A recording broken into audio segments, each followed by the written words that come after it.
So today, we're going to talk about a true legend, Sachin Tendulkar.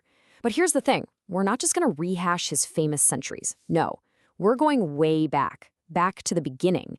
We're going to look at the absolutely brutal, intense training that literally forged him into the player he became. So, how is a legend actually made? You always wonder, right? Is it just pure God-given talents? Or is it all about the grind, the hard work? Or maybe just getting lucky? Well, I think we can find some real answers by digging into Sachin's story from when he was just a kid. All right, so it all kicks off with this quote. It's perfect. You've got this young kid who is just completely, utterly obsessed with the game. And he wasn't just, hitting a ball around. He was studying his heroes, Sunil Gavaskar, Viv Richards. He was copying their every move, dreaming of being them. That right there, that was the spark. But look, a dream is one thing. You need a chance, right? An opportunity. And for Sachin, that first huge moment, that big test, came when he got a trial with a legendary coach, Ramakant Acharekar. This was it. This was the fork in the road that could have sent his life in a totally different direction.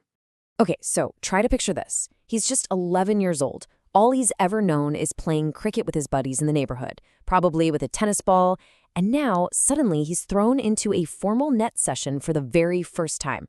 I mean, the pressure must have been absolutely off the charts. And what happened? He completely froze.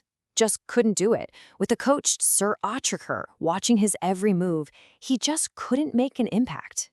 And honestly, that could have been it. Game over. The dream dies before it even gets a chance to breathe.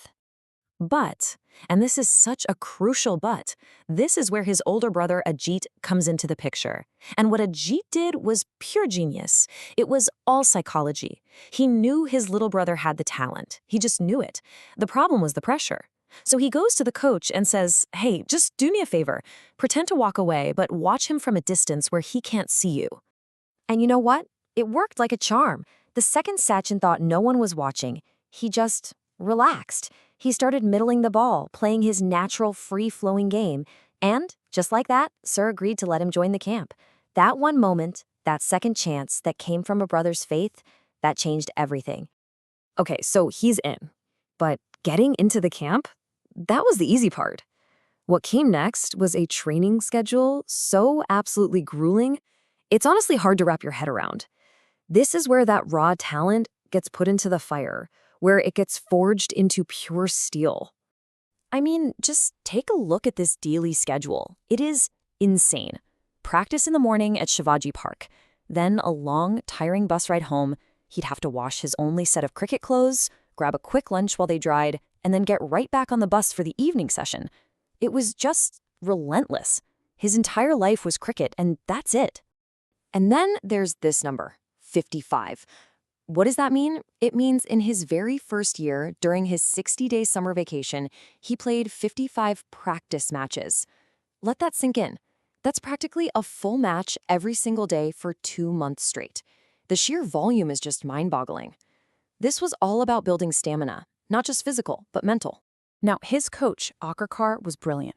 He wasn't just teaching technique, he was a master psychologist, and he came up with this now famous drill, the 1 rupee coin challenge. And this wasn't about batting skills. Not really. This was a test of pure mental strength. So here's how it worked. Sir would put a 1 rupee coin on top of the stumps. The deal was, if Sachin could get through the session without getting out, the coin was his. But here's the kicker. This happened at the end of the day, when he was physically and mentally exhausted. He had to face every bowler in the camp who was trying to get him out. That coin, it was everything. It meant he had survived. It taught him how to concentrate when every part of him just wanted to give up. Of course, chasing a dream this big, it's never free. There's always a price to pay. And for Sachin and for his entire family, the sacrifices they made were just huge. It wasn't just about time at the cricket ground. It affected every single part of their lives.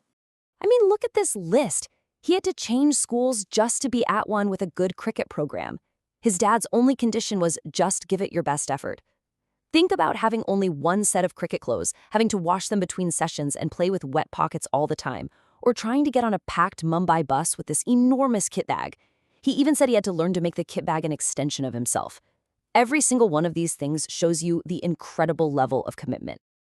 His father had this amazing way of describing it. He called cricket Sachin's safety valve. And that's perfect, right? It took all that crazy, boundless energy that kids have and gave it a purpose. It channeled everything into something productive, something focused. Cricket gave his life a structure that was absolutely essential. And at the absolute center of this whole story is his coach, Achakar Sir. This man was so much more than just a coach. He was a mentor, for sure. A super strict disciplinarian, absolutely. But more than anything, he was a visionary. He saw something in this young kid, a future that probably no one else, maybe not even Sachin himself, could imagine. And get this story. It's incredible. If Sachin ever decided to skip practice, like any kid would, just to hang out with his friends, his coach would literally jump on his scooter, hunt him down, and drag him back to the nets. He was having none of it. A trekker knew that every single minute was precious. You couldn't waste a single moment of that potential. But maybe the single most important lesson of his life came on a day when he bunked his evening session to go watch an inter-school match. His coach found him, of course. And he wasn't just mad. No, he was there to deliver a piece of advice that would change Sachin's entire perspective on his career. The coach told him it wasn't for him to stand in the crowd and watch other people play. And then he said this: "If I practice hard enough, one day people from across the world would come and watch me play." Wow, just wow. Think about hearing that as a young aspiring player. That's not just coaching, that is a prophecy. That's a coach looking at a kid and seeing a global icon. And you can see how much that meant to him. Sachin himself said, "I owe myself to him." It's so simple, but it says it all, doesn't it? It shows that Achrekar didn't just teach him how to bat. He shaped the man, the legend that Sachin would become. So let's circle back to that first question we asked. How is a legend made? Well, it's pretty clear it's not just one thing, is it? It's this incredible cocktail. You need that raw, innate passion to start. You need a brother or a parent who believes in you when you fail.